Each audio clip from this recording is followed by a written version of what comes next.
Bismillahirrahmanirrahim. Assalamu alaikum students. I welcome you for today's lecture. جو لوگ class میں آ چکے ہیں انہیں خوش آمدید، اور جو لوگ ابھی کلاس میں نہیں پہنچے کائنڈلی انہیں کال کیجئے اور انہیں بتائیں کہ لیکچر ہیز اسٹارٹڈ. تو آج کا کام شروع کرتے ہیں شیئر اسکرین سے.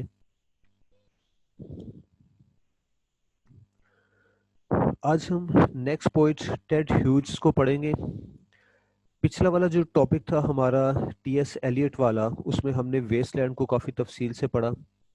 ایک آخری چیپٹر اس کا رہ گیا تھا جو کہ میں نے آپ لوگوں سے متعلق کہا تھا کہ آپ خود ہی اس کو پڑھ لیجیے گا. اس کے علاوہ لو song of J Alfred Prufrock, اس کی چند ایک لائنس میں نے پڑھی تھی، تقریباً پہلی 50 لائنس. اس کا ایک اوور ویو دیا تھا، اس کے بعد اس کی ساری سمری، اس کے سوالوں کے جواب وغیرہ میں نے آپ کو پرووائڈ کر دیے ہوئے ہیں. اب ایسے ہے کہ due to the shortage of time, lectures بھی شارٹ ہے، ٹائم بھی کم ہے، میں نیکسٹ پوائنٹ پہ آ گیا ہوں. اگر ٹائم ملا تو لو سانگ سے متعلق مزید کوئی ایک لیکچر میں ڈیلیور کر دوں گا، چند لائنز آپ کو مزید پڑھا دوں گا. اور اگر ہمیں ٹائم نہ ملا تو کائنڈلی اسے آپ خود سے پڑھ لیجئے گا. سوال بہرحال میں آپ کو پرووائڈ کر چکا ہوں اس کے، اور ٹی ایس ایلیٹ سے متعلق سب کچھ بتا بھی چکا ہوں. آج کا ہمارا پوئٹ ٹیڈ ہیوجز ہے. پہلے ہم اس کا ایک اوور ویو لیں گے، اپنے معمول کے مطابق بتائیں گے کہ یہ شخص کون تھا، کہاں پیدا ہوا، اور اس کی پوئٹری کس طرح کی تھی، دس اینڈ دیٹ. اس کے بعد ہم باقاعدہ اس کی پوئمس کو پڑھنا شروع کریں گے. اس کی تقریباً 6 کے قریب پوئمس ہیں ہمارے سیلیبس میں، 5 یا 6، جس میں سے کوشش ہوگی کہ آج ایک پڑھا دوں. تو اس وقت سب سے پہلے مجھے یہ بتائیے گا کہ جو لوگ کلاس میں موجود ہیں، 3 پارٹیسپینٹس ہیں اس وقت تک. میری آواز میں کوئی پرابلم ہے یا اسکرین شیئرنگ میں کوئی پرابلم ہے تو مجھے بتا دیجئے، ایک سگنل دے دیجئے. اور اگر نہیں ہے، سب کچھ فائن ہے، تو پھر میں لیکچر ڈیلیور کرنا شروع کروں.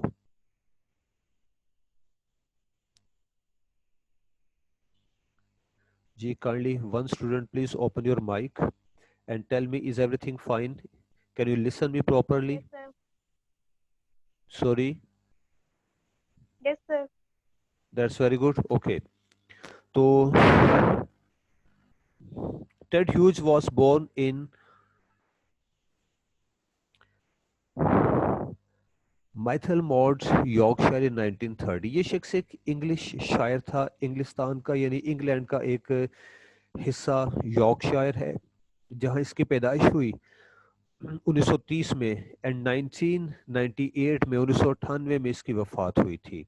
Huge started writing poetry when he was only 15 years of age. His first book of poems was published when he was 27. Okay. اس کی زندگی کے کچھ دلچسپ معاملات ہیں جو میں آپ سے شیئر کر رہا ہوں، اگلے پیراگرافs میں ہم نے وہی پڑھنے ہیں. ایک چیز یہ ہے کہ یارکشائر کا رہنے والا تھا یہ شخص، اور یارکشائر کا موسم بڑا ایکسٹریم ویدر ہے. شاید آپ کو یاد ہو کہ ہم نے پچھلے سیمیسٹر میں ایک ناول پڑھا تھا، وادرنگ ہائٹس، برانچے سسٹرز، ایملی برانچے کا لکھا ہوا. پڑھا کیا تھا، میں نے پڑھایا تھا، سمری آپ کو سمجھائی تھی، اس وقت بھی آن لائن لیکچرز چل رہے تھے. تو ایملی برانچے بلانگز ٹو یارکشائر، وہ بھی یارکشائر کے رہنے والی تھی، اور وادرنگ ہائٹس کی سیٹنگز بھی یارکشائر کا ایک گاؤں تھا جس کی ایک پکچر بھی میں نے آپ کے ساتھ شیئر کی تھی.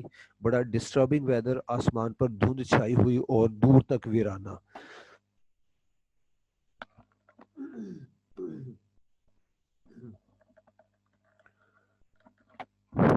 اس کے بعد ہم نے دیکھا تھا کہ اس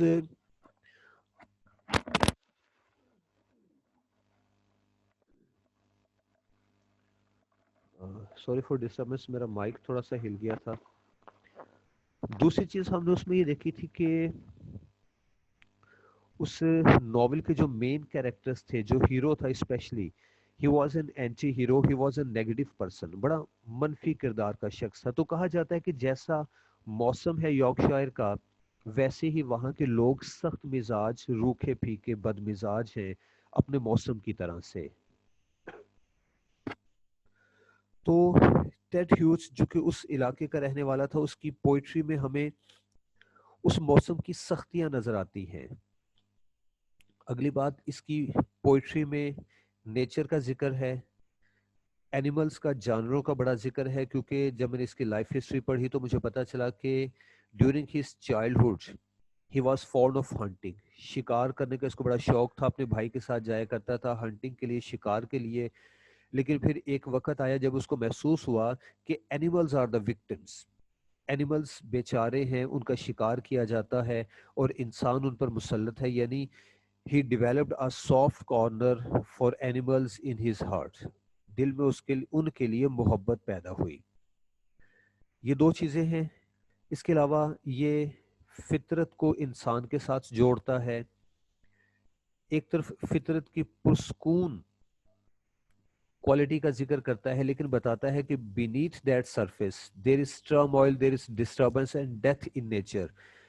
کہ فطرت بظاہر بڑی پرسکون دکھتی ہے، لیکن اس پرسکون غلاف کے نیچے فطرت میں موت ہے، ڈسٹربنس، ڈیتھ اینڈ ڈسٹرکشن ہے.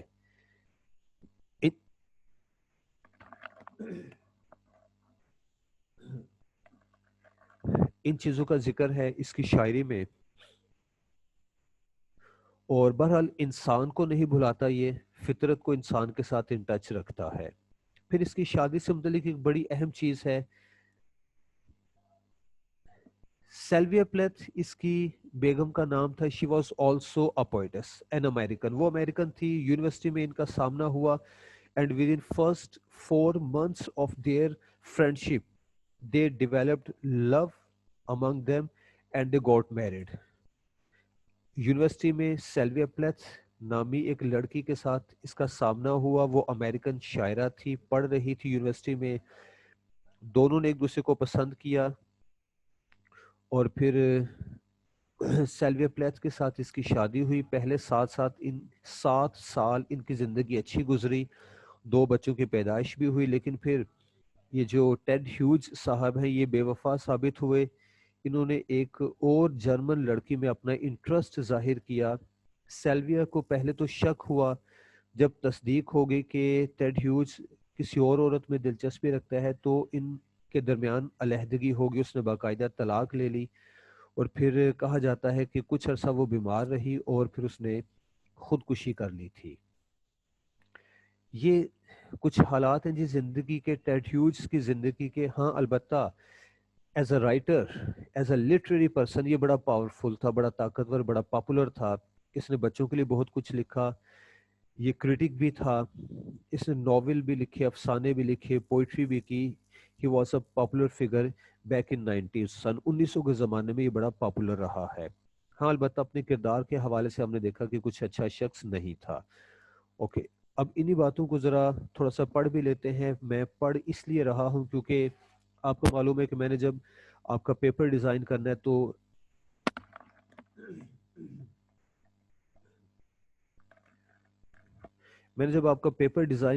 انہی اسٹیٹسٹکس کو میں نے لینا ہے کہ ٹیڈ ہیوج کون تھا، کہاں پیدا ہوا، اس کی ڈیٹ آف برتھ کیا ہے، اس کی شادی کس سے ہوئی، this and that. Okay. The rural landscape of huge youth in Yorkshire exerted a lasting influence on his work. چونکہ یہ یارکشائر کا رہنے والا تھا، رورل یارکشائر کے دیہاتی علاقے میں رہتا تھا، جوانی وہاں بسر کی اس نے، تو اس کی شاعری پر یارکشائر کے ایٹماسفیئر کا بڑا اثر ہے. To read Hugh's poetry is to enter a world dominated by nature. اور جب ہم اس کی شاعری کو پڑھتے ہیں تو ہم دیکھتے ہیں کہ اس کی شاعری پر فطرت نے ڈومینیشن، غلبہ پا رکھا ہے، specially by animals. Yorkshire covers a large part of north England. اب تھوڑا سا حوالہ یارکشائر کا ہے، جیسے کہ میں مختصر بتا چکا ہوں کہ وہاں کا موسم بڑا سخت ہے. In the western part of where Hughes was born, it is a rugged country of bare mountains and moors and mountains, often cold, rainy and windy in summer and bleak and snowy in winter. کہا گیا کہ گرمیوں میں وہاں پر ہوائیں چلتی ہیں، بارشیں ہوتی ہیں، جبکہ سردیوں میں آسمان سیاہ تاریک رہتا ہے، برف برستی ہے. This very part of England was the home of the Brontë family and also the setting of Emily Brontë's famous novel Wuthering Heights. میں اس کا ذکر کر چکا ہوں پہلے کہ ہم نے پچھلے سیمسٹر میں اس کو پڑھا تھا. ابھی کچھ لمحے پہلے میں نے اس کا ذکر بھی کیا. The people who are born here have peculiar characteristics which are different from the characteristics of the English people.